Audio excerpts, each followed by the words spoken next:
بس اللي جاي علشان بي ار السيشن بتاع بي ار الفتحتين هعتذر، ودي سيشن entrepreneurship make it or break it. احنا بنحاول نفكر ازاي نطلع فكره، ازاي نضمن الفكره بتاعتنا هتنجح من الاول. نشوف كده شويه فاكتورز ازاي نقدر ان احنا ناسس الفكره بتاعتنا وازاي نضمن الفكره دي ان شاء الله هتنجح.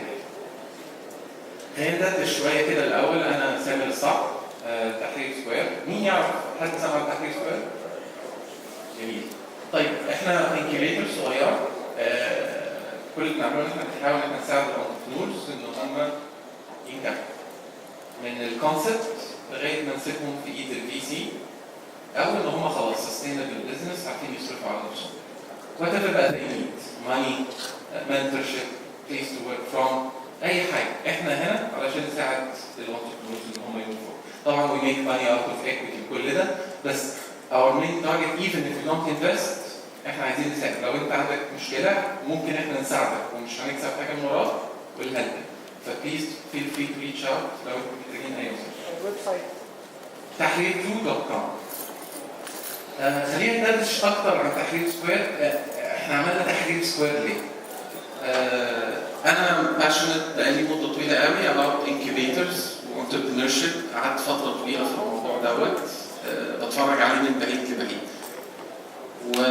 I used to work في eSpace وبعد كده اخدت القرار خلاص كفايه enough. انا عايز امشي ورا ماي باشن. في ديسمبر قدمت استقالتي وما كنتش عارف اعمل ايه. قاعد كده خلاص في البيت قدامي 3 اشهر being the CEO، قدامي القدره ان قدامي 3 اشهر لسه على بال ما يمشوني، فهتصرف في 3 اشهر.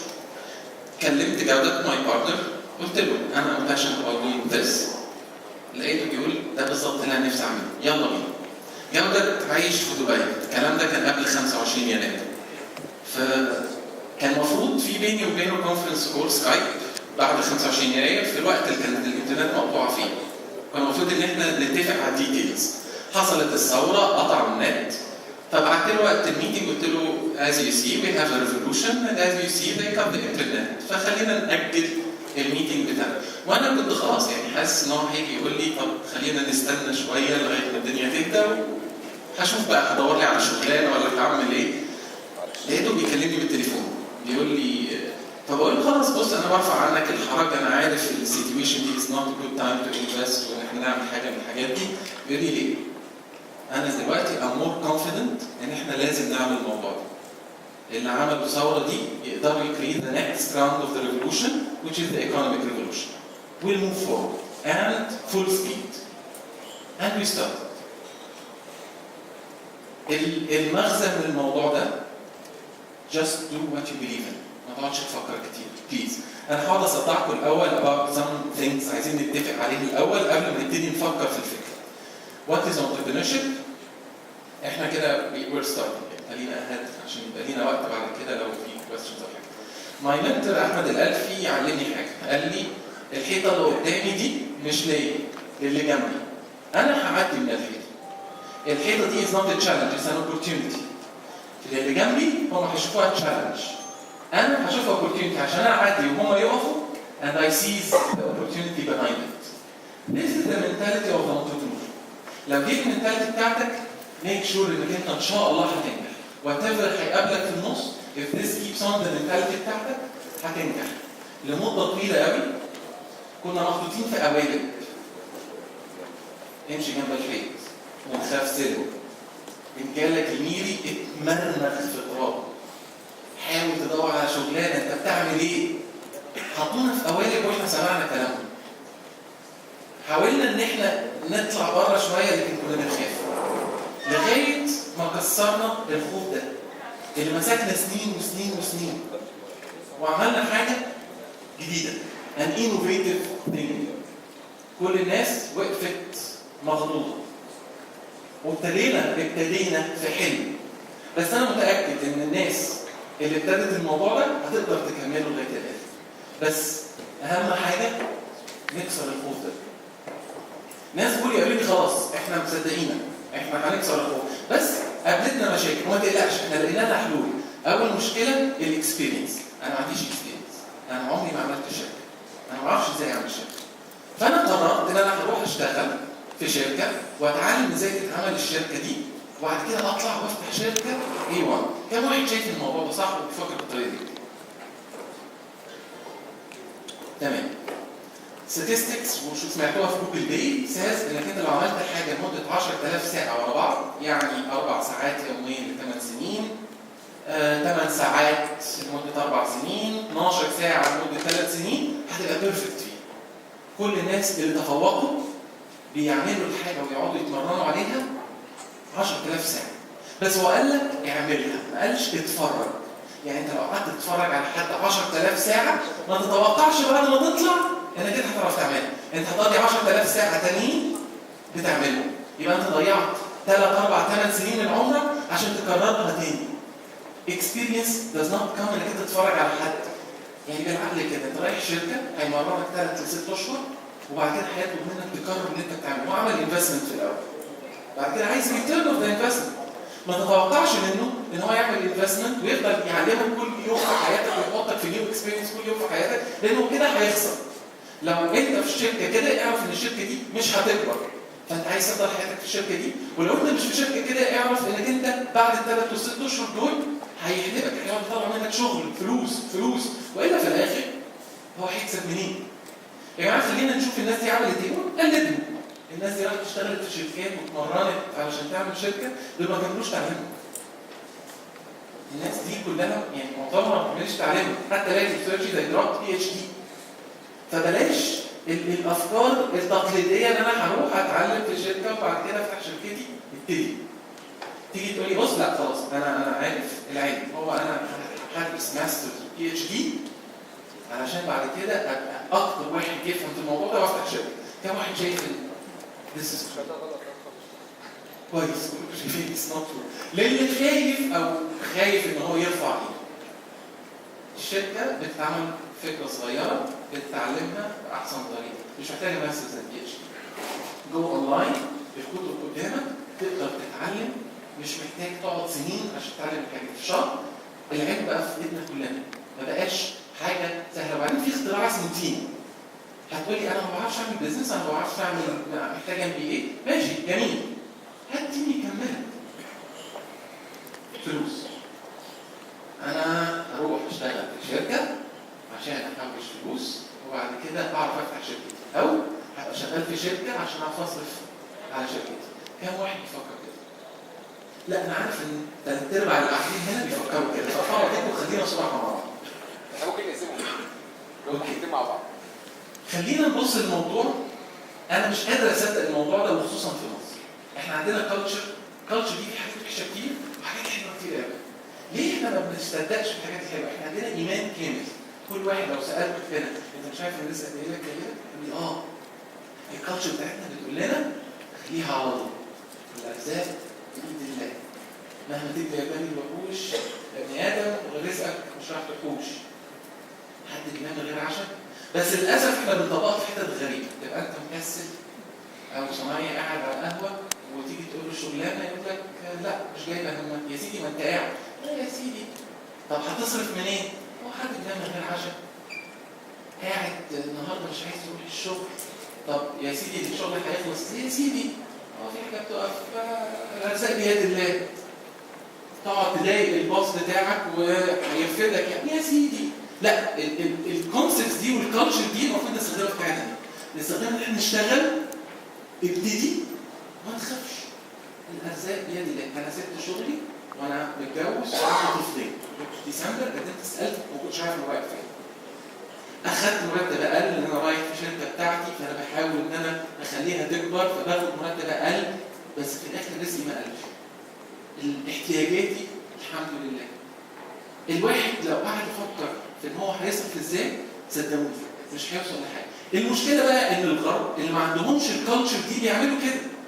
اول ما بتجيله فكره وبيبقى مؤمن بيها بيسيب كل الدنيا ويقعد يعملها وما بيخافش. وعلى فكره الناس تقول لي ما هم عندهم سوشيال سيكيورتي.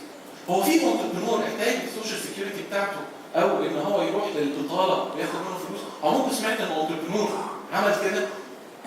طيب يبقى الكونسيبت ده رغم ان هو مش عندهم، هم مؤمنين بيه واحنا اللي مؤمنين بيه ما بنعملوش. بلاش نعلق عدم ان احنا مش عايزين نتحرك علشان معاك. احنا السبب، احنا اللي موقفين، انت اللي موقف، مش اكسبيرينس، مش عارف كل حاجه تقدر تعملها. بلاش خوف، بلاش خوف. move fast and break everything. ما تخافش، لان most probably انت لو فشلت مش هتخسر. صدقوني الخبره اللي بتاخدوها في الستارت اب بتاعتكم فتره صغيره اعلى من اي شهاده ممكن تشوفوها في حياتكم. يعني انتوا عايزين تقنعوني، كنتوا عملتوا شركه وفشلت، جوجل مش هتعينك؟ انت الاكسبيرينس اللي اخدتها اعلى من اي حاجه ثانيه في الدنيا. اتس اوبننج اوبورتيونيتيز، انت ما بتخسرش، انت على طول بتكسب. الفشل مش خساره، بلاش نخاف من الفشل. عايزين نتفق على التكنولوجيز برضه. entrepreneurs are innovators not inventors. يعني حتى ايه الفرق بين الانوفيتور والانفنتور؟ ايه مين المخترع ومين المبتكر؟ الانفنتور بيحط كونسبت زي مثلا الاخوان رايت عملوا الطياره. الانوفيتور اللي بياخد الكونسبت ده يحوله لبرودكت زي ماكدو لما حول الكونسبت لطياره كوميرشال. يعني نقدر نقول الانوفيتور، الانفنتور بيخترع حاجه جديده، والانوفيتور بيبتكرها ويخليها حاجه حقيقيه. مين ديفيد؟ مين كم واحد يعرف ديفيد؟ كم واحد يعرف مين توماس اديسون؟ مين توماس اديسون؟ ايه؟ اللي اخترع اللمبه. مين ديفيد هانفري؟ اللي اخترع اللمبه. اللمبه كانت معموله سنه 1000 او كونسبت اللمبه كانت معموله سنه 1802. تشيك من ويكيبيديا. اللمبه ابتدت الفكره بتاعت التنجستن كويل وتدخل الكتريستي وطلع موجوده من 1800. توماس اديسون عمل ايه؟ توماس اديسون ده انوفيتور، هو اكبر انتربرنور في الحياه فعلا. الراجل ده ما اخترع، الراجل ده كان بيبتكر، كان بياخد الحاجات دي ويخليها في ايدينا كلنا. انوفيتورز مكانهم في الريسيرش سنترز، بي اتش دي وماسترز، احنا بنتشالنج ده. انوفيتورز مكانهم مع الانتربرنورز، مكانهم في الماركت، مكانهم في الستارت ابس بتاعتهم. الانتربرنورز المفروض ياخدوا الافكار اللي هي الكونسبتس ديت ويحولوها الحقيقه في ايد الناس. انت كانتربرنور يو دو نوت هاف تو انفنت. انتربرنورز كتيره بيحاولوا يدوروا على اختراعات يعملوها. طبعا ده بس انتربرنور قادر هو يخترع حاجه وبعدين يحولها لشركه، لكن ما تقعدش تقعد نفسك في ريسيرش وتحاول تدور على الحاجات دي وتقول انك انت انتربرنور. انتربرنور لو انت هتعرف الحاجات اللي بتخترعها دي تخليها في ايد الناس. ده الحاجه لو فكرتك مش هتوصل في النهايه لايد الناس، اعرف انك انت مخترع وكان مساكنك في الاول الريسيرش سنترز. ما تقعدش تجو تو ذا كومفورت زون بتاعتك تكنولوجي والاختراعات وتنسى الهدف الاساسي من الفكره which is to be في ايد الناس. ideas are worth سمعتوها مليون مره مش هندخل فيها. كم واحد مصدقها؟ لسه في ناس مش مصدقه ideas are worth. بص الايديا بتاعتك بتعمل الورق المكتوب عليه. This is the end of it. شوف الورقه بكام، اعرف دي قيمه الايديا بتاعتك. ما تفتكرش انك انت جاتلك الفكره والكام بليون بني ادم اللي في الكوكب ده كله ما جاتلوش نفس الفكره. ما تقنعنيش. انا في يوم 3 حجزوا بيتشنج عايزين يبيتشوا الايديا دي. 3. اول واحد دخل قال لي فكره كذا. ايه كانت الفكره كمان موجوده في السوق؟ قلت له هي موجوده في السوق. قال لي ما احنا هندخل الماركت بالطريقه دي. ماشي. جت تاني. قال لي نفس الفكره موجوده في السوق. هندخل بالطريقه هي نفس الطريقه بتاعت الاكل. جت تاني. قال لي نفس الفكره. فبهزر معاه هتدخلي السوق بالطريقه دي. قال لي عرفت منين؟ فعلا مش بهزر. كانت الساعه 11 الساعه 1 الساعه 3 الميتنجز كانت بالمنظر ده. 2 فون كول واحد جالي المكتب. صدقوني فعلا والثلاثه متخيلين ان هم لقوا الطريقه اللي خلاص هتغير هي بقيمه الورق المكتوب عليه ده. وانس ان الايديا بتاعتك تتحول لكود بقت قيمتها قيمه الكود اللي مكتوب. وانس الايديا بتاعتك بقت في ايد الناس it's total new valuation. It's all about the execution. ما تقوليش الفكره دي مليون جنيه. لو اتحققت هي فكره بمليون جنيه لو اتحققت. طول ما انت سايبها في دماغك وخايف عليها وتروح تقول لازم تمضي NDA وانا ايش ضماني انك انت تسرق فكرتي، خليها معاك. لان انا عارف ان هيجي لي كمان اسبوعين واحد بنفس الفكره بس قلبه جديد وعايز ينفذها وهينفذ فيه وهتفضل فكرتك معاك. خليها معاك. طيب بس ساعات ممكن حد يقول فكره مش مجرد بس حاجه كده، ولا حد يقول فكره برضه بس ممكن حد بس بيزنس مان مش بيزنس. ideas are worth البيزنس بلان بتاعتك بقيمه الورق اللي مكتوب عليه. نفذت البيزنس بلان ساعتها قيمتها. بس عارفين يعني البيزنس بلان بيضيف بعض القيمه لا. الفكره مش الفكره هو بقول لك مثلا ما بيضيفش اي حاجه. هي بتوريني انت هتعرف تحققها ولا لا، بس بتدي قيمه ليك لكن ما بتديش قيمه للفكره. احنا we do not invest in ideas. Investors never invest in ideas. They invest on the entrepreneur behind the idea. ما تتخيلوش ان احنا بنصدق البيزنس بلانز اللي انتوا بتتابعوها. هي مجرد بتورينا قد ايه انت دماغك متفتحه، قد ايه انت شايف الاوبورتيونيتي، ومتاكدين 100% ان ولا كلمه في البيزنس بلان دي هتتحقق. لان when you go to market الداينامكس بتاعت الماركت بتخليك تختلف. بس from the business plan من طريقه البيتشنج بتاعتك من كلامي معاك بيخليني اؤمن ان الشخص ده هيعمله، والانفستمنت بتاعتي هيفشل في الاول وهيجرب تاني ومش هيضيع لي فلوسي. الراجل ده هيحقق. لكن لو تتخيل ان احنا بنتفاس عشان الايديا بتاعتك حلوه او يونيك، لا. او البيزنس بتاعتك ما تخرش المايند، لا. خلينا دلوقتي نقول احنا عايزين نفكر في فكره، هنبتدي نفكر في الفكره بتاعتنا. اي فكره لازم تحقق الثلاثه دول. You have a big problem with a big number of people and an innovative solution. خلينا نقول دلوقتي انت عندك فكره او ما عندكش فكره. نبتدي من الراجل ما عندوش فكره، هيعمل ايه؟ اكيد الواحد هينزل عليه كده ويقول له فكره تصرف ازاي؟ انت خلاص في ناس كتيره انا تشالنج these people قرروا ان هم يبقوا انتربرنورز، لكن يجي يقول ما عنديش فكره. طيب ابتدي. ازاي؟ من هنا. ابتدي. كان انا تشرفت ان انا ايمنتد جروب بروجرام بيحاولوا يعملوا شركه شباب صغير، بروجرام بيعلمهم انتربرنورز انهم يعملوا شركه. كان اول تشالنج عندنا ازاي نفكر ازاي نعمل فكره. فجابوا قالوا لي احنا هنعمل اللمبه بتاعت الايه؟ اللي هي بتاعت الكتاب اللي انت تقرا في الضلمه. فرحت قلت لهم روحوا المكتبات الف وديوان والناس دي واسالوهم هم بيبيعوا كام كتاب في الاسبوع. تعالوا. رجعوا لي بالنمبرز، النمبرز were very weak. بما معناه كده ان البوبيليشن بتاعتهم كان 100 شخص من الاخر. قلت لهم ال 100 شخص دول انتوا هتبيعوا المنتج ده. فانت عايز تحل مشكله which is انك تقرا في الضلمه which in our culture is not a problem. يمكن في امريكا هم بيقروا بالليل او في الطيارات وطلعوا جنبه فبيبقى طافي النور it's a problem عنده، لكن انت بتحاول تحل مشكله 100 شخص. و يعني مش دي اكبر مشكله عند الناس اللي بتقرا في مصر، وصدقني السوليوشن بتاعك مش انوفيتيف لان هو موجود صيني وامريكاني وكل حاجه. ف هل انتوا شايفين الفكره دي ممكن تنجح؟ دونت موف انتو اسامبشن. ما اعرفش بصراحه، ما اعرفش. ربنا كاتب لهم النجاح. هينجحوا، هيبيعوا 100 وهيطلعوا فلوس. بالنسبه له ده النجاح. بس السؤال هل انت عايز تقضي عمرك بتحل المشكله دي؟ هل دي ممكن تبقى جوجل؟ لو ما غيرهاش مش هتبقى. لو ما عرفش within the course of action ان هو يحولها صدقني مش هتبقى. On the other side كم واحد بيعاني من المشكله دي؟ كلنا. It's a problem for an 80 million population. Okay? قد ايه هي وجعانه؟ اقصى درجه. مفيش حد عارف يطلع بانوفيتيف سولوشن يعني فكروا فيها. لو واحد طلع بانوفيتيف سولوشن للمشكله دي هيكسب ايه؟ في سوليوشنز بس محتاجه استثمار. انوفيتيف سولوشنز ذات سولفز من الاخر، مش بروميسز تو سولف. يعني ايه سولف؟ يعني نزل السوق وحلها.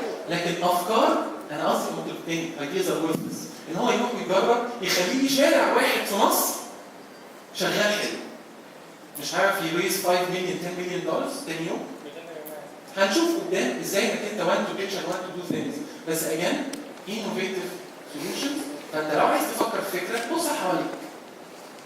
بص على اكبر مشكله وحاول انك انت تحلها باكبر بوبيليشن. اكيد في الكوميونتي اللي حواليك، في شغلك، في اي حاجه انت لاحظت مشاكل، ابتدي من هناك.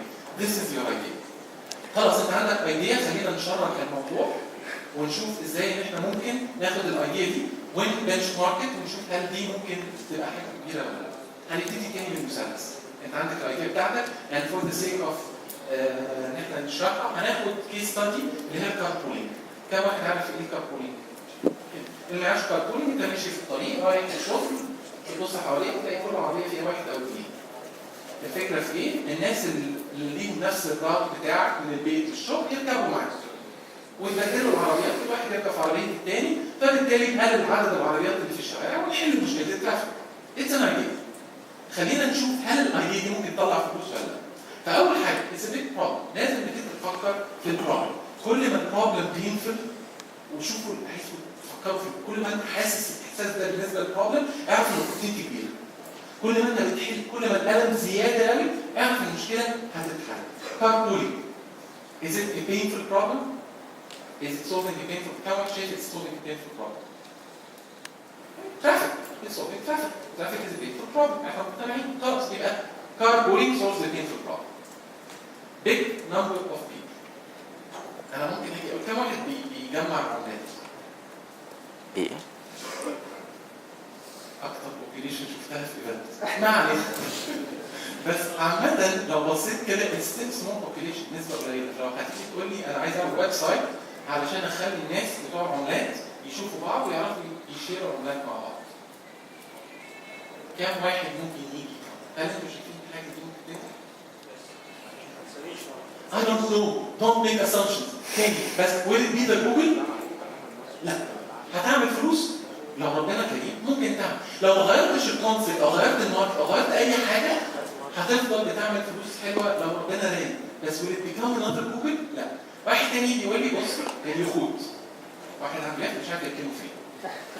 انا هعمل ارينا وبعدين اعمل ويب سايت للناس اللي عايزه تركن اليخت. ده اسمه نمبر اوبريشن. كم واحد شايف ان هي هتنجح؟ هتنجح جدا. تخيلوا اليخت بيشتريه بكام؟ هيأجر المكان اللي هيركنوا فيه قد ايه؟ You'll make tons of money. I would invest in this. بس في النهاية صراحة هي المفروض انك انت تبص this is a niche market.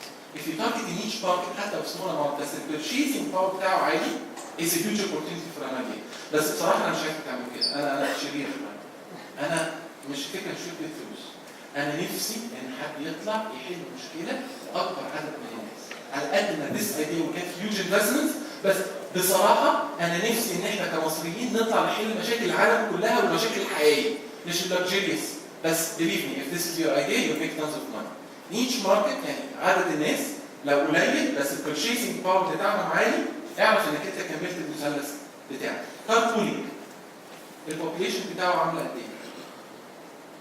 عالية؟ كاربولينج idea حلو يعني it's a big problem for a big number of people. Innovative solution. Innovation, innovation, innovation, innovation, innovation. Double circle. Innovation, innovate.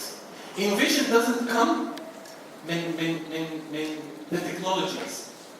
Don't think إنك أنت to be innovative لازم أعمل التكنولوجي. Innovation could be in the marketing, could be in the sales بتاعك, could be the business idea itself. Innovation can come in different ways. كم واحد يعرف CoFounder؟ حلو. CoFounder group buying portal في copy cat. It's copy cat. بلا بلا. أخذوا كم مليون دولار من جهة دراسته. الكلام ده. It's the most innovative startup I've ever seen. ليه؟ أنا قعدت مع طلع عسل في أول ما كان لسه جاي من ستانفورد من امريكا and seen the opportunity في مصر وقال لي انا I will seek this opportunity. فقلت له فين؟ قال لي I want to build an e-commerce website. قلت له بعدين؟ قال لي مفيش e-commerce في مصر. الناس مش هتشتري اونلاين في مصر، ليه؟ مش عشان كريدت كاردز، امال ليه؟ انت لما تروح تشتري تلفزيون من كارفور او من الوكيل ذات نفسه هتقول له جربوه لي. احنا عندنا دايما الفوبيا من النصب. حد هينصب عليك. انا هاخد التلفزيون وهلاقيه شغال وهرجع له ويقول لي ده انت اللي كسرته.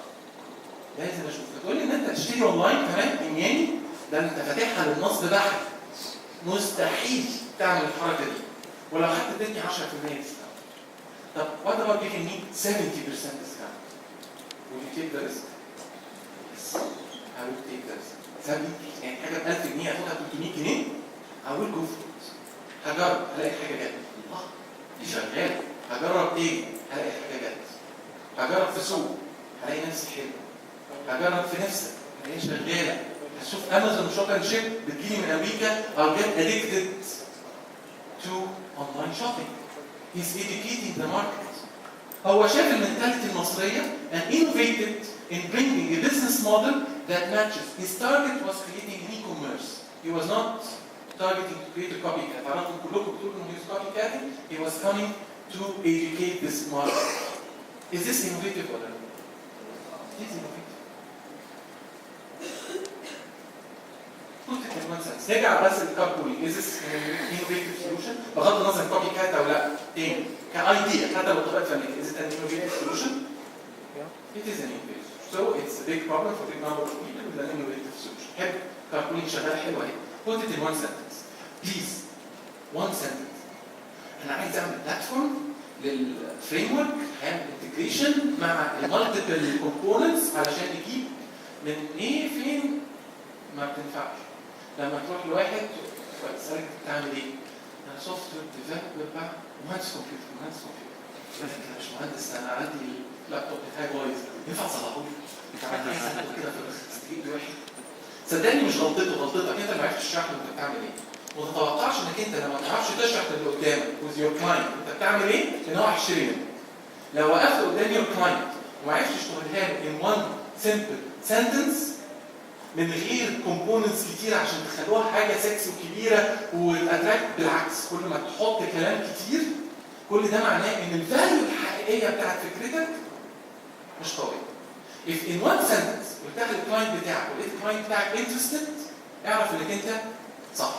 لو in one sentence وقلتها اللي قدامك ما لقاهاش حلوه مش الحل انك انت تقعد تحط لها كومبوننتس اكتر عشان تخليها شكلها احلى. الحل ان احنا نرجع تاني من الاول على المثلث بتاعنا ونصلح المشكله فين. نرجع تاني نبص طب هي فين البروبلم؟ مش كبيره للدرجه دي وانا كنت فاكرها بينفل ما طلعتش مش بينفل، او يمكن المشكله في البيتشنج ذات نفسه الجمله ما وضحتش بوضوح انا بعمل ايه. نيجي برضه للاكزامبل ذا كار بولينج put it in one sentence. محدش هيكون it in one sentence؟ خلينا نبص كده نقول in one sentence زي ما قلت لكم وانت ماشي معاك الشغل بتبص حواليك تلاقي كل عربيه فيها واحد او اثنين. This is creating traffic congestion. كل اللي انا بعمله ويب سايت يخلي الناس اللي ليها نفس الراوت يركبوا مع بعض وبالتالي نقلل الترافيك. Is this clear؟ Does this انتوا فهمتوا اللي انا بقوله؟ If you like it, would you come in؟ It's simple like this. One sentence. لو ما عرفتش تحطها ما تكملش، ترجع تاني لفوق وافهم انت بتعمل ايه. لانك انت لو مش فاهم انت بتعمل ايه صدقني كويس واحد مش فاهمين. فلوس بقى. خلاص enough one sentence وجاهزين. show me the money. فين الفلوس؟ اجيب فلوس منين؟ في مليون طريقه اطلع منها فلوس. لايسنس، التكنولوجي، البيتنت، سبسكريبشن فيز، ادز، purchase ads although I don't like ads في مصر. يعني يجي يقول انا هعمل ايديا واحط عليها ادز حاجه اقول له Do you know how much the brands pay on digital advertising في مصر؟ حد عارف؟ بره جوجل هي 50 مليون جنيه. مصراوي ولا كوره وفي البيت كل دول بيوزعوا على بعض 50 مليون جنيه. انت تدخل في النص هتاخد كام؟ في السنه. 50. ف it's sitting بصوا it's a bomb. Eventually it will explode. يعني لو عندك حاجه فيها assets most probably in 5 years الارقام دي هتتضاعف. بس don't think انك انت in short term ads will leverage الايديا بتاعتك. ف please don't think of الads as business model. حاول دلوقتي تطلع لي حاجه ثانيه. اوكي؟ علشان تقدر تطلع الكلام ده you have to define your customer. If you solve a problem, don't solve it for free. إلا لو أنت non-profit organization. The person you solve the problem for should pay. End of discussion. اللي يعمل لي حاجة بعد كده I will give it for free ما تبقاش فاهم. If you really solve the problem حط عليه price tag. ليه عايزه for free؟ يعني أنت عايز تديها له كادو؟ إلا لو كان دي اتس ماركتنج ستانت انك انت تجيب رجله لمده اول 30 يوم فانت عامل فيه 30 دايز وبعد كده هيدفع بس ايفنشولي هي شود باي. لو ما عرفتش تطلع منه فلوس هنعمل ايه؟ هنرجع تاني للمسلسل. Then we are targeting the wrong customer. Then we are not capable of solving the real problem. لازم نفهم كويس قوي ان this is how you should make money by defining your customer. خلينا نيجي اكزامبل كده اللي هو الكاربولينج. Who's my customer? الناس اللي اجمع عربيات لوحدها. هم يسولوا البروبلم. بالعكس ده انا بهدلت. فلما تقلل عدد العربيات الحكومه كده تدفع دعم للطاقه. فتخيل مثلا حاجه زي المحور في الاخر بيتحرق بنزين. كم واحد شايف ان this is a good ان وزاره البترول هي your client؟ كم واحد؟ اللي شايف يرفع. مين شايف ان الناس اللي بتركب العربيه هي دي your client؟ في عندنا ممكن. مين شايف ما فيش حاجه اسمها you have a major client and the bonus clients. The person you are solving the problem to are going to يدفع. The multi-million come from one. who's the one؟ مين اللي شايف ان اللي معاه عربيه هو ده الكلاينت بتاعي؟ خلينا نقول انا دلوقتي عامل بورتل علشان اجمع الناس دي.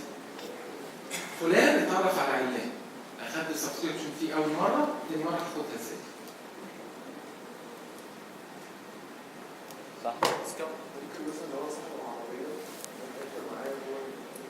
ماشي اتعرفوا على بعض، انت فين؟ انت تاني انت حلت لهم مشكله وما خدتش فلوس وفين؟ انت فين؟ كوميشن هتاخدها ازاي؟ ما هم اتعرفوا على بعض خلاص. هم شافوا بعض ويكونوا مع بعض كل يوم بقوا يدفعوا لبعض. عشان طيب مشاكلين جدا قبل انت عملتهم. انت ما بتكسبش. يصوت وانس وهم بعد كده بقوا اوف لاين عارفين يشتغلوا مع بعض. هرجع لك تاني لو واحد من دول بقى حصل له حاجه مش هسافر فعايز واحد تاني بداله. If this is business. Exactly. Why, if you think of it, your customer is the government. They pay subscription fees annually. You make tons of money. If you can't put it in one sentence and go to the government or whatever حد تقول I'm solving this problem, I'm offering this for free. That's maintaining the website. I will generate money from you if you succeed to pull this up. ما اظنش انك ممكن تعملها. بس actually this is really where you get the money. لازم تفكر دايما انك انت create a sustainable flow of money. طبعا there is a problem of the power struggle انك انت عشان تبيتش حاجه زي كده للحكومه وانك انت تدخل في bureaucracy. This is where the problem is. This is one of the reasons why we don't invest in crowd pooling like this. لان the monetization model is really weak. Your customer is really hard to get. So this is a weakness in the crowd pooling idea. If we rank the crowd pooling idea by mechanic fog, and the most critical part, money generation.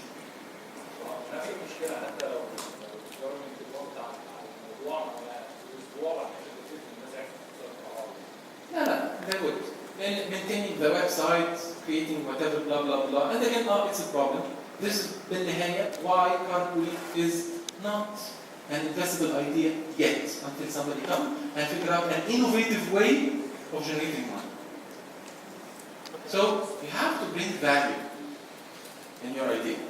لما تروح تقعد مع الكلاينت بتاعك ما تتخيلش انك انت have made an iPhone app هتروح تقعد مع فودافون وتوقع انهم هيشتروا الاب.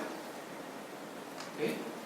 If you're not explicitly solving a problem عندهم في البيع في الماني فيد بتاعهم، يعني من الاخر كده بتجيله مشكله في الفويس او في الكاستمر ساتسفاكشن بتاعهم او في ان هم يريتينوا يوزرز من ناس ثانيه، ولا هيفرق معاك.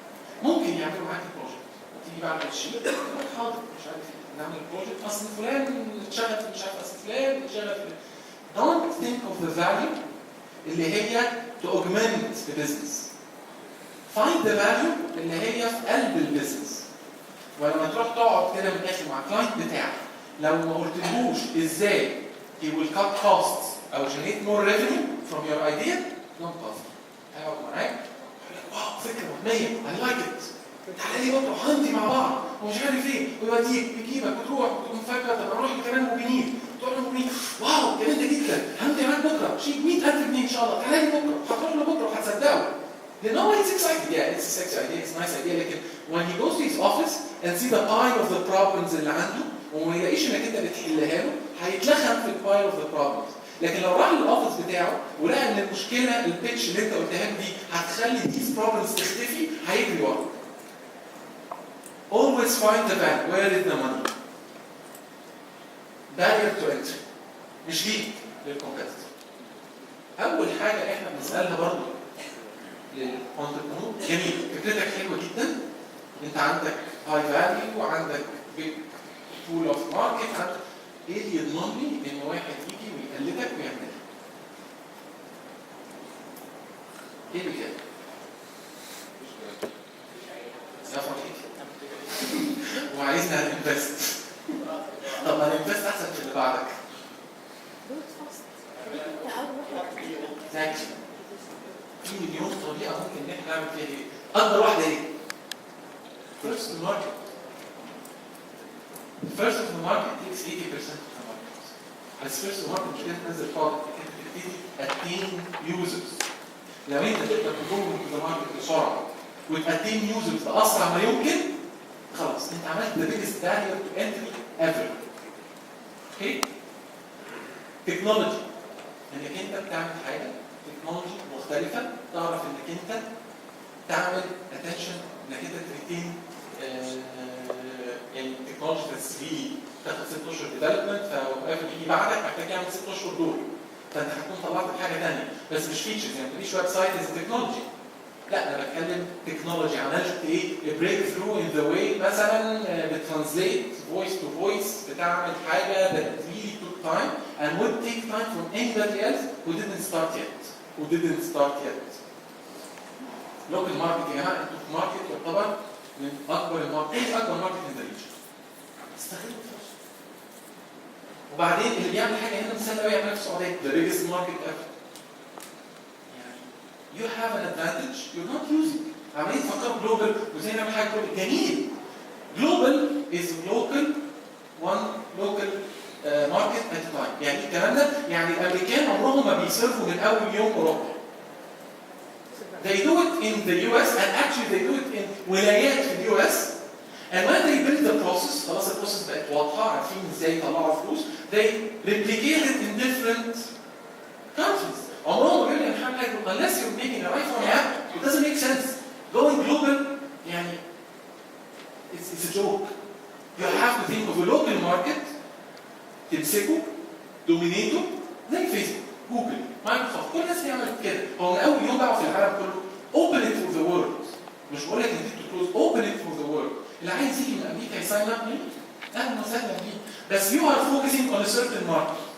ليه عايز تسيرف في امريكا with this lots of competition والremoteness ده كله؟ ما انت عندك ماركت يعني ما شاء الله عليه لسه بكر. اللي هيعرف يفتحه هيعرف يكسب منه ده. انتوا حد حضر السيشن بتاع زياد علي؟ زياد علي is educating the market. Really one of the brightest entrepreneurs who gave away a huge salary from Vodafone to create a dream. الراجل ده is targeting a sector اللي هم featured phones and trying to educate them how to use internet. الراجل ده بيساعدكم كلكم من غير ما تحسوا. مع كل يوزر بيزيد عنده it's an opportunity ليه، لان هو بيفتح لك الماركت. بس تخيل بقى زي العالم بيكسب قد ايه؟ ان هو اللي بيفتح الماركت، هو اللي ياخد اليوزرز. كل ما تروح للحته دي كل ما انت بتكريت كمان barrier to entry اللي وراك. The first market البرايس please don't think about it. الصينيين والكوريين بوظوا الموضوع ده. هيجي يقول لي بص انا هعملها بسعر ارخص، اقول له ماشي، بعديها باسبوع الصينيين هينزلوها بارخص منك بكتير. فما تحاولش تقول لي ان الفاليو بروبوزيشن والفاليو تو انتري بتاعي از برايس. patent a huge thing. If you have a patent license it and huge money. بس في النهايه lots of ways. ما ينفعش تقول لي مفيش ضمانات. لا في ضمانات. انت ضمان، بس هتعمل ايه من دول؟ Again we invest in the entrepreneur. فلو انت بتوريني ضمانه ان انا هعمل the first market right، مش ان انا انزل بالبرودكت بتاعي فرحتي انك انت هتاخد 100 يوزر من اول يوم. انا كل ده عشان اوصل لكم حاجه في الاخر which is very important. فبير with me في حته ان كنتوا تنزلوا بسرعه وتطلعوا يوزرز وتاخدوا منهم فلوس. هحكي لكم حكايه فارما اوفرسيز. مين يعرف فارما اوفرسيز؟ كمان يعرف فارما اوفرسيز؟ فارما اوفرسيز is a pharmaceutical distribution company founded سنه 95. دكتور احمد جزالي كان جاي من السنغال بعد ما حرقوا مخازنه واتبهدل وكان في الحرب الاهليه وهربان معاه 5 مليون جنيه. نزل مصر سنه 95 وكل فلوسه ضاعت. كان قدامه حل من الاثنين، ياخد 5 مليون يحطهم في البنك ويعيش ملك، او يستارت بزنس. قرر ان هو يفتح ديستريبيوشن كومباني فارماسيوتيكال ديستريبيوشن كان بياخد من شركات تصنيع الادويه ويوزعها على الصيدليات. كان ايامها ولا زالت موجوده المتحده والمصريه حكومه. والمصريه والمتحده عندهم ادفانتج عاليه جدا. هم الوحيد اللي ليهم حق بيع الادويه المستورده. فبالتالي الصيدلي مش هيطلب من فارما اوفرسيز دواء لوكال وبعد كده يروح يطلب من المتحده دواء مستورد. فكان كل الطلبيات بتروح للمصريه والمتحده. دكتور احمد ازاي هيعمل ايه في الوضع ده؟ innovated a computer system. هو دكتور صيدلي. He got a team to build this ERP system سنة 95 وعمل سيستم في المخازن conveyor belts وحاجه. المهم قدر ان هو يعدي على الصيدلي 3 مرات في اليوم. الصيدلي يتصل الصبح يطلب الطلبيه كمان ساعتين تجي. الظهر يطلب الطلبيه كمان ساعتين تجي. بالليل يطلب الطلبيه كمان ساعتين تجي. المتحده كانت بتودي كل اسبوع باكج كبير. دكتور احمد جزائري كان بيودي كل ساعتين علبه. ده معناه ايه؟ الصيدلي هيقدر يسيب الستوك بتاعه عند فارما. معناها الستوك عنده اقل. معناه ان هو فلوس عنده السيوله اعلى. He innovated the solution للصيادله. Day by day he dominated this market. وابتدى ياكل من المصريه والمتحده and to grow strong ان هو يقعد بقى مع شركات الادويه and negotiate his own terms and actually get حقوق توزيع الادويه المستورده. And he never raised a single money from الفلوس اللي هو ابتدى بيها.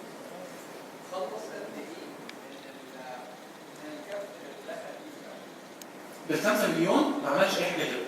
هم دول اللي بنى بيهم امباير دلوقتي فيها.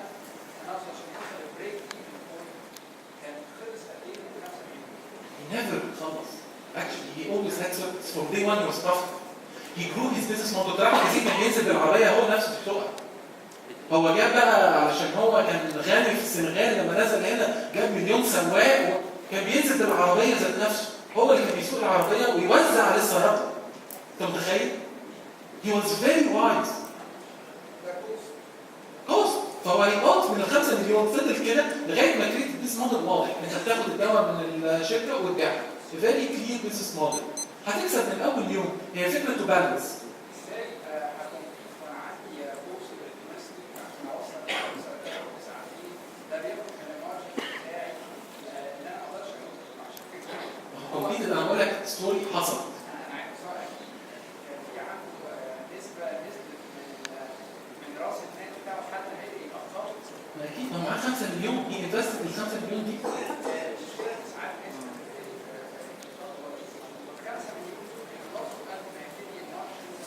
ما هي بقى الشطاره بتاعتك انك انت قبل ما تخلص ال5 مليون دول تكون. عشان كده هنوصل لنقطه طلع كلاينت وخد منهم فلوس باسرع ما يمكن. خلينا نسيب الحته دي بس تقريبا لاخر سلايد. اوكي؟ هندسكاس ازاي. distribution. One of the things that you have to think about. خلينا نرجع معلش سوري النقطه الثانيه بقى في الكار بولينج ايديا. What is the value of entity in the car pooling idea? Market domination. culture. If you solve the security, الكار بولينج ايديا how to benchmark it versus the value of entry for competitors. ازاي تضمن الكار بولينج ايديا ما حدش من بكره يقدر يجي ويقلدك وياكل منك الماركت. first to market. User base. اوكي. وانا قاعد مع الفلوس الماركت. نعم؟ قاعد مع الفلوس. بالظبط. خلاص انت if you go and sign this contract model client بيطلع فلوس. If you get it good luck اي واحد تاني. حاول تطلع فلوس. Eventually you will eat from your money. هتروح لاي بزنس موديل خالي مش هتعرف تكمبيت وهتقفل. Distribution channel. الديستريبيوشن channel بتاعتك. One of the most important parts in your idea. يعني ايه distribution channel؟ يعني how are you going to sell this product؟ هل انا هروح اخبط على باب واقنع الراجل ان هو يشتري ولا هقدر الاقي حد يشيل القضيه؟ فبنتخيل كده في ايديا مثلا الايديا دي اتس اباوت بلاش عشان الراجل ما يزعلش بس اتس موبايل اب اند هاردوير. اوكي؟ الموبايل اب موجوده on the app store. الهاردوير موجود في ايدي. هتصرف ازاي؟ اللي ينزل الاب it's useless for him unless he gets الهاردوير معاه. how am I going to distribute this؟ بما قدرها ازاي؟ يعني هوصل ازاي هوصل دي في ايده؟ يعني خلاص هو نزل الاب ستور، ابل عملت لنا اختراع which is the app store which is the best distribution channel. طب والهاردوير اللي في الجنب اللي هي من غيرها الاب دي بتفيوزز، how am I going to distribute؟ هبيعها ازاي من الاخر؟ هبيعها ازاي؟ مين الديستريبيوتور اللي هياخدها؟ طب هو انا عندي سؤال، هو ليه هيبدع ببيع الاب؟ هو على الهاردوير اللي هو يعمله هيعمل باكج يحط عليها الكيو ار كود بتاع الاب على السوق. بعدين هجيبها منين؟ انت دلوقتي كشخص هتروح تبيعها ازاي؟ هتعمل ستور وتبيع منه؟ هو انا عامل هاردوير فهبيعه في المكان وليكن راديو شاك، حلو؟ اللي هيشتريه هيلاقي الكيو ار كود على العلبه هيوديه على الاب، فانا مش هماركت الاب، انا هماركت الهاردوير. جميل، يبقى انت ماركت الهاردوير والعكس هو انت تنزل اب. طب هتروح ازاي وتقنع راديو شاك ان هم ياخدوا الاب بتاع الهاردوير بتاعتك دي ويعملوا؟ وليه اصلا مثلا الاب مثلا يعني لو واحد انا هاردوير طب this is exercise you'd like to اعملوا اي حاجه موقع عبيط وروحوا راديو شاك بصوا الاب دي حلوه وده هاردوير وتروح الحته بتاعك كده وقولوا له حلو تقدر تعملها ولا لا؟ هو انتوا لا حاول تسيدي ولا لا انا اقصد ان الاب بص لك كده يقول لك ماشي ما تنزلش اصلا بقى. انت معاك سيرتيفيكت، نزل الاب بتعمل فيها زرار هتاخد سيرتيفيكت فيها هتحط لك اب. لا سيرتيفيكت ان انا اعمل هاردوير للايفون دي سيرتيفيكت ثانيه مختلفه عن السيرتيفيكت. انت هتاخد سيرتيفيكت من تالت وتروح للبيت مش قابل ان انا اعمل هاردوير للايفون دي حاجه ثانيه. لازم رول كريديشنز. الاب المفروض تكتب على الهاردوير موجود اصلا، مش دورش على الهاردوير مش موجود. Nice idea. Try to find somebody who already does similar and partner with them. من الآخر كده the distribution is a barrier ليك انت. كل ما انت هتحاول تساعد to single person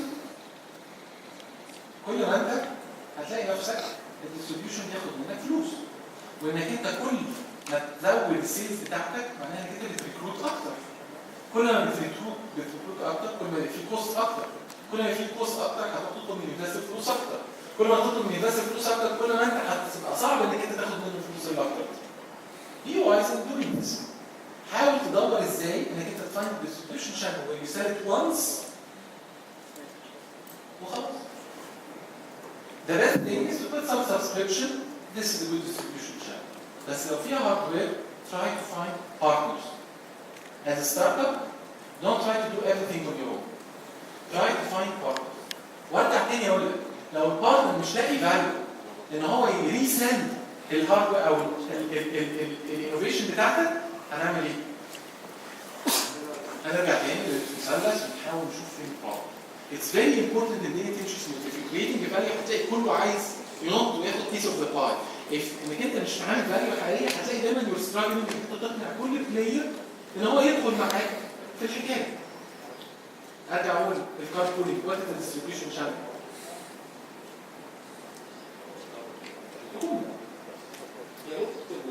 يصوب التوانس للحكومه وخلص.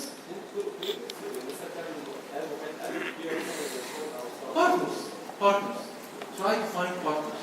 على قد ما تقدر try to find partners. Psychology of user sequence choice. لازم تقعد تشرح اليوزر بتاعك اوكي وتفكر في السايكولوجي بتاعك هو بيفكر ازاي؟ بيحب ايه؟ بينام ازاي؟ بياكل ايه؟ تعمل سيجمنتيشن اوكي؟ يعني دلوقتي ناخد الكارت كولينج از ان اكزامبل. هاتوا لي السايكولوجي كده بتاعت اليوزر هتجيبها ازاي؟ هتجيبها ازاي؟ قول لي سايكولوجي بتاعت اليوزر بتاع الكارت. قولها لي ازاي؟ هتعملها ازاي؟ ابتدي من الكاستمر بتاعك مش الكاستمر ده اليوزر ده. الاند يوزر. define him. هو most likely سنه من كام سنه لكام سنه؟ دي برضه بتيجي من السيرفي. لا actually من understanding بتاعك لو انت مش قادر define الكاستمر فاكر define الكاستمر دي مهم انت مش عارف define you have a problem. the most probably car pullers هم الناس اللي اتخرجوا معاهم عربيات انترنت يوزرز. هتعرف تجيب رقم من الفيسبوك بسهوله جدا. انا يعني في حاجه فكرت فيها في الهاردوير مثلا تبقى ضد المشروع ان في ناس كتير قوي خصوصا اللي هو طالب الجامعه بيحب يصحى في اخر لحظه هو مش كل يوم بيصحى في نفس الميعاد مش كل يوم بينزل في نفس الميعاد فدي هتبقى مشكله ان هو بيحب يبقى براحته مش عايز يلتزم بميعاد مع حد بالظبط. exactly. هي الفكره كلها انك انت بعد ما تديفاين السيجمنت بتاعك يعني دلوقتي بتقول لي معظمهم بيبقوا ميلز شويه منهم فيميلز، السن بتاعهم موست بروبلي من 20 او من 18 لغايه 45. موست بروبلي ذي ويل اوف، عندهم شغل، شغالين في شركات ومعاهم عربيه وبيدخلوا على الانترنت. المجموعه دي في مصر لو فكرنا كده in the carpooling, one of this is a problem. It's another problem, the phobia. في الحالة اللي احنا فيها دي راكب واحد غريب معايا نو هيك. على الرغم ان البنت تاني حاجة، طب احنا بنركب تاكسيات ما بقاش عارفين كل مين معانا. احنا اتربينا على موضوع التاكسيات. فعلا لو تفكر فيها، طب انا بركب مع واحد غريب، لكن تيجي كم واحد ممكن يركب في تاكسي؟ كم واحد ممكن يركب في عربية واحد غريب؟ هي سايكولوجي، it's psychology of the users. على قد ما تحاول تفهمها ما تحاولش هي كده، خدها كده، ما تحاولش تبررها. لو لقيتها بايظه هي بايظه. ف one او second biggest problem in the carpooling is the psychology of the user بتاعك will not adapt. من اولها كده اليوزر بتاعك will never adapt to the idea. So this is another reason why we don't invest in carpooling. Unless you come up with an innovative idea that solves the problem, we are not going to invest. So you have two innovative problems to aim to solve. طب بص عشان وقت نخلص وقت الكيو اي في الاخر. انا عارف ان دي مفاجأة ليكم. بس الفلوس ما بتطلعش على الشجرة. فعلا صدقوني يعني احنا كانفسترز ما بنبقاش زارعين شجرة جنبنا ولما تيجي تطلب مني انا عايز مليون جنيه حاضر واقوم قاطف 2 مليون جنيه واقوم مديهم لك واقول لك خد يا سيدي 2 مليون جنيه. اوكي؟ صدقني احنا مش ايفل، احنا مش وحشين، احنا مش عايزين نتحكم او ناخد منك شركتك، بس في نفس الوقت we're not stupid. اوكي؟ اهم حاجه I know that some other investors بيرفضوا الموضوع يقول لك لا، بس صدقني in this market do this. ما تقعدش تحاول تجيب لي users، حاول تجيب لي فلوس. sustain yourself. I do not understand ان واحد يجي يقول لي انا عايز 3 مليون جنيه عشان read my idea، وI know ان هو ممكن يبريك ايفن ب 100,000 جنيه، بس هو قرر ان هو لازم يجيب ال 5 مليون يوزرز الاول، يعني هو ممكن يجيب ال 100 يوزر يطلع منهم فلوس and sustain the business and make زي احمد جازمين معانا. With the least money go to the market, test it. لو مش عارف تطلع فلوس from day one من اليوزر بتاعك you have a problem، ما تخلينيش بعد 5 مليون and you never go there. It's different market. احنا we're still learning to use technology. في امريكا الوضع مختلف، في امريكا هم عارفين انك انت once you get the millions of users هو زرار بتقلبه بتنزل فلوس. احنا عندنا الوضع مختلف. We're still learning. So if you target the local market, don't tell me I will get the user and I'll figure it out later. الكلمة دي كلمة أمريكية and it doesn't work here. Please try to be an entrepreneur. Try to be الشخص اللي عمل الثورة. شوف الانوفيشن اللي عملها and how we built it. لو كان الناس اللي عملت الثورة بتقول احنا مش هنعمل ثورة لما يبقى معانا 80 مليون كلهم معانا، ما كانش زمان حاجة حصلت. هي بتبتدي بحبة صغيرين وتقعد تكبر وتخليهم يجيبوا غيرهم. طول ما انت ماشي بالمنطق ده صدقني هتنجح. مش بقول لك انك مش هتنجح تاني بطريقه ثانيه. I never condemn. Don't put assumptions. بس صدقني you'll give less to your investor. صدقني هتقدر انك انت تريز more money easily. من اسوء الحاجات اللي بتحصل وبنشوفها كتير يجي entrepreneur يحرق فلوس. يحرق فلوس. يصرف from his own money from the investor's money ويتخيل كده ان الشركه بتاعته is valued highly valued. ويروح للفي سي الغلبان يقول له بص انا شركتي values $5 million. معاك كام بوينت يا معلم؟ لسه. طيب طلعت فلوس؟ لا. طب ايه؟ انا عندي فكره وهميه بس مش فكره على ورق، انا نفذتها. تاني قيمة الفكرة اللي على الورق بقيمة الورقة اللي عليها زائد شوية زيادة من الدهون. قيمة الفكرة لما تعملها كود هي قيمة الكود اللي معمول اللي هو وقتك زائد بنديلك زيادة. قيمة الفكرة لما توصل في ايد اليوزر وبيديك عليها فلوس is totally different valuation. Here what magic happens. وخلي بالك الفي سي برضه مش طبيعي. هو هيعمل ايه؟ time is in the favor of me. ينفست ده. ثلاثة تبص روح اعمل لي الاكسرسايز ده وتروح وتجري وتعمل وتخلص فلوسك وترجع له. يبص عليك يلاقيك still you didn't do the right thing. You didn't bring money. سيبك من برين ماني امبروف المكنه. الفي سي هيدخل امتى يا جماعه؟ لما المكنه دي تشتغل، لما فكرتك تبقى عباره عن ماشين ذات از وركينج، تحط فيها الخط تطلع له $2 حتى لو بتخسر في الاول لان الكوست بتاعك عالي، بس هو شايف المكنه شغاله. ساعتها هيجاتي with lots of money، مش $1,000,000 ولا $2,000,000 مش مكفيين، خد 5 with high valuation. لكن لما تروح له بحاجه مكنه لسه ما شغلتهاش وتقول له تعالى نشغلها سوا، قال لك طب بص جرب تزيتها كده، تروح انت مزيتها تشوفها كده ما اشتغلتش، طب جرب تحط لها شويه مش عارف ايه، تروح انت تجرب، والفلوس بتخلص وهو عارف ان فيها الاوبورتيونيتي. بس ساعتها لما الفلوس هتخلص وهتبقى مزنوق له وتروح له تقول له انا خلصت فلوسي خلاص انا هفلس بكره، فيدي لك التيرم شيت اللي على مزاجه وانت تضطر تقبلها لانك هتفلس وهتقفل. ما دي نقطه كده. ما تركز من اول يوم، في اول 3 اشهر، هم 3 اشهر تطلع بروتوتايب، 3 اشهر بروف اوف كونسبت، صدقني في 6 اشهر ممكن تعمل حاجه. if it fails اقفل، ابتدي من اول جديد، ما تخافش من الفيل. go to the investor وانت واثق، واكشلي انت اللي قاعد تايم نيويورك بيج واللي تيلينج هيم ما فيش مشكله. لو انت ما دخلتش دلوقتي I can do this. I can do this in 5 years without you. I can do this in 1 year with you.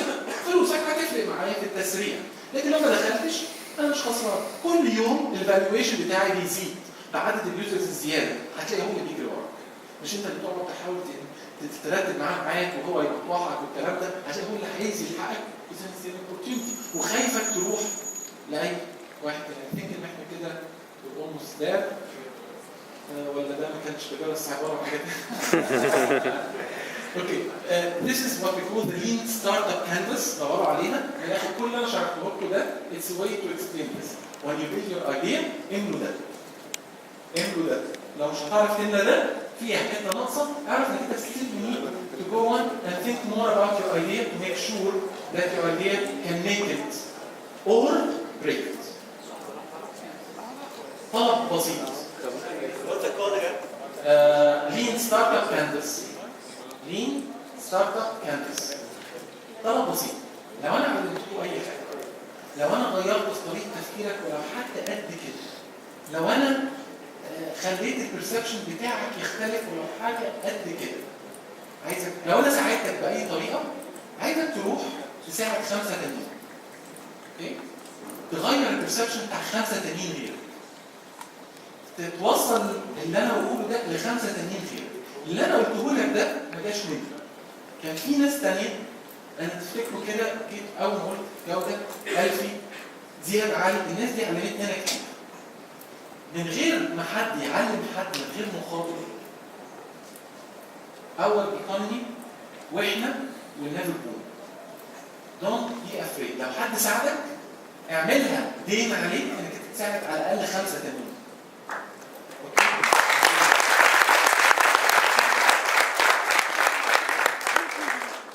عندنا تايم بس حد عنده كويشن كده، عندنا 10 دقايق. بس انا عندي سؤال صغير. لو انت عندك بروجكت معاك مثلا 50,000، اوكي؟ ال 50,000 دول ممكن تبدا بالبروجكت يعني تاخد تخش مره. بس لو انت دخلت مثلا اعلى شويه او اكبر شويه عشان يعني هتاخد سوق بسرعه او اسرع، تستنى برضه حاجه. دايما السؤال الثاني، لو انت هتدخل اعلى نسبه كده من الاثنين نفس الاجابه. شوف الريسك فين. اوكي؟ يعني الفلوس صحيح احنا ما عندناش شجره بتطلع منها، بس فعلا الفلوس الفلوس دي اسهل حاجه في الدنيا. اتس هوز تيكينج ذا ريسك. كل ما تبني الريسك اكتر على الانفستر كل ما هتاخد ايكويتي اكتر. كل ما تاخد انت الريسك كل ما انت اللي هتاخد الايكويتي الاعلى. اتس ادرس. طبعا يعني اتس نيفر جود انك انت تعدي حاجز ال 50%، بس sometimes بتحقق.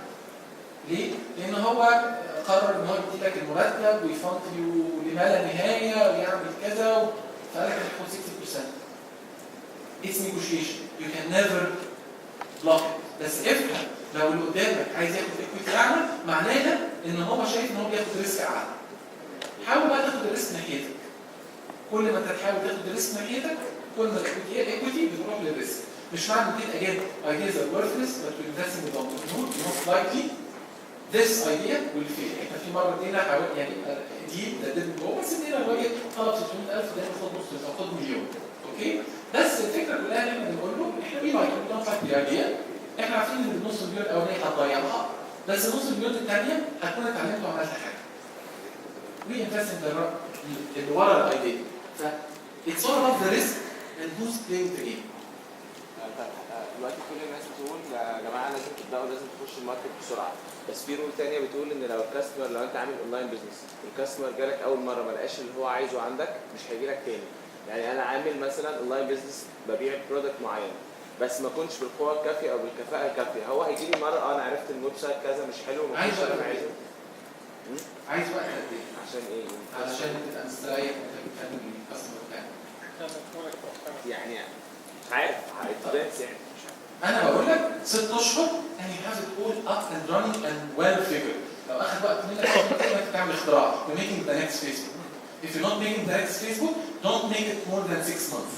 لانك انت you can be very wise in using the features that really matters للراجل ده وتعمله في 3 اشهر body not work. وتقعد ال3 اشهر التانيين doing the marketing and fixing these bugs and making it happen and proving your business model and getting your first clients. اوكي؟ I always believe ان 6 اشهر is fair enough. بعد كده you need some money. انا مش بقول لك بعد 6 اشهر انت جاهز للفي سي. بس بعد 6 اشهر actually if you're very smart you might not need another penny. انت ممكن تلاقي نفسك شغال من فلوسك و you're expanding organically وساعتها ممكن تروح لاي حد وانت مستريح. بس ما تقعدش اكتر من 6 اشهر بعيد عن الكلاينت بتاعك.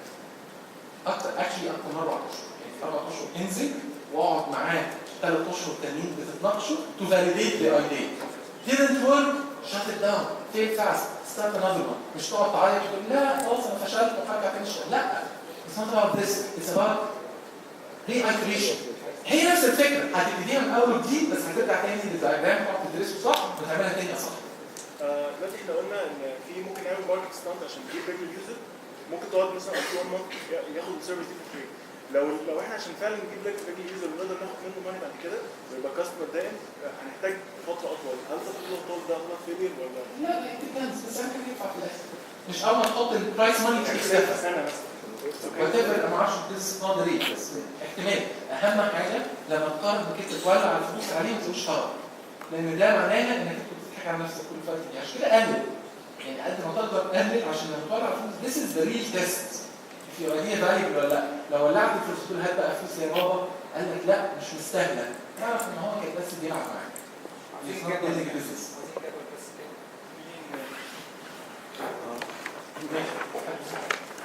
معظم الستارت ابس بتبريك ايفن بعد قد ايه؟ والمارجن المتوقع من الانفستور بيبقى تقريبا نفسي اشوف ستارت اب بتبريك. نفسي. ما انا بقول لكم هنا عشان تكونوا تغيروا تفكيركم وتبريك ايفن. I would say 1 year is more than enough. I would say this. اوكي طب المارجن المتوقع بعد السنه دي؟ يا سيدي مش مشكله لو رحت البي سي بس بريك ايفن يا سيدي بتخسر يعني اولموست بريك ايفن بتجنريت جود ريفينيو. صدقني هيزقك الزقه هيديك $5 مليون اللي بعد كده تعيش لغايه ما تنتريت مليون ماركت وتبقى اجمل واحد في الدنيا. طب وجود ريفينيو ده معناها ايه برضه يعني جود ريفينيو depends on your cost. ما ينفعش تقولي مثلا انت بتبرن في المنث 500,000 جنيه وبتطلع لي 5,000 جنيه. بس الميك سنس انك انت بتبرن في الشهر 20,000 جنيه وبتطلع 5,000 جنيه. depends on your burning rate. عشان كده بقول لكم بي وايز. بلاش المكاتب الوهميه وعايز 5 ماك بوكس و6 مش عارف ايه. انا اي سبيس اول ما ابتدت سنه 2000 كان الفاوندرز بتوعهم بيسيقوا المكتب لنفسهم عشان they cannot afford to get اوفيس بوي. واول ما جابوا فيرست دي اول حاجه عملوها جابوا اوفيس بوي. كانوا بيقعدوا على الستولز اللي هي الخشب لان هم they cannot afford to get chairs. كانوا بياخدوا البي سي زي مفيش لابتوبس، كانوا بياخدوا البي سي يشيلوها على كتفهم ويروحوا لغايه البيت عشان يشتغلوا في البيت ويرجعوا تاني يوم شايلينها عشان يشتغلوا في المكتب. نعم؟ اوكي طب بالنسبه للافكار اللي بتبقى محتاجه فعلا فلوس عشان تقوم، يعني زي هاردوير عايز يتصنع ويتوزع، بتبقى الفكره محتاجه فلوس عشان تقوم اصلا. اكيد تقدر تطلع حاجه بفلوس اقل من كده. يعني مش لازم to go the whole 9 yards and build anything. We are innovators, not inventors. Innovate to get something يا سيدي لازم تحط ايدك كده وهي بتلف. بس الفرق الراجل تقول له بص this is a proof of concept. انا بقول لك بعد 3 اشهر نطلع proof of concept. بعد 6 اشهر كان جات داتا. اوكي؟ بس at least in the first 3 months if you can get a proof of concept عبيط حاجه that only shows that if we invest more time حاجه هتطلع منها that shows that you can do it للاخر. انت بتبقى موقفك اضعف مع الانفستر، انك انت فعلا يعني اقناع بالكلام ده معناه ان انا ايه؟ باخد ريسك اعلى. برجع للكلام ده. If I like you and sometimes we invest just in somebody we like, that's why we take more equity. انا عايز اسال سؤال. انا عايز اشوف حاجه بفكر ازاي وعايز اعرف انا غلطان ولا لا. يعني انا دايما بقول ان انا بخرج حاجه فيزز، بقول دايما ان انا لو عندي لحظه زياده في فيز 1 انا هطلع الفيتشر اللي هتعجب الكلاينت اكتر، make him enjoy the experience اكتر، مش هطلع الحاجه اللي بتعمل لي فلوس. هل انا غلطان؟ هل دي طريقه تفكير غلط؟ احسن واحد ممكن يكون في وجه الكره الارضيه. اهم حاجه ان احنا ما ننساش، واكشلي حتى واقف قال لي please say when we do this we won't do this for fun. انا لما سبت شغلي وفتحت تحليل سويق because I really like having this is my passion. I don't know if we can't do money ولا لا. احنا في تحليل سويق we're working with our own money as an investors. It's our own money is the mostly the oldest money. That's what they do with our own money. بس في النهايه we're late because we know that we might and actually mostly we'll lose lots of money. Late because we like to experiment things with entrepreneurs. Late because we're passionate and we really believe that smart people can build the next wave of اهم حاجه passion. يا جماعه ما تحاولش بقى تحط الشماعات بتاعت الاكسبيرينس ان انا لازم اعمل ان move with your passion. Do it. Just do it. نجرب نعمل. انت رزقك هيجيلك بس هيجيلك حاجه بتحبها. النقطه بس الوحيده اللي اقول لك عليها be smart in planning. يعني doing your passion is something and making your passion succeed is another. فانت انك انت المفروض بتحاول قبل ما تنزل السوق تحط حاجه زياده this is wrong. لانك انت actually you're taking this decision انت اللي بتاخده مش الكلاينت بتاعك. خلي الكلاينت بتاعك هو اللي يديسايد. وري الكلاينت in a very early stage وخليه هو اللي يقول لك لو حط الكلام ده ممكن يدفع زياده قد ايه. تاني it's not about the money. It's about building another Google. I would love and I don't care if I don't take any penny out of it. بس I would care in I build Google.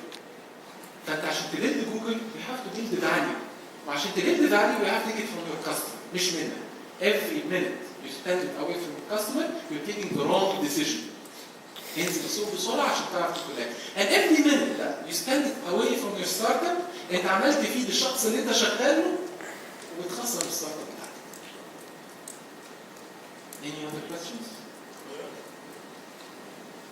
Then the last question.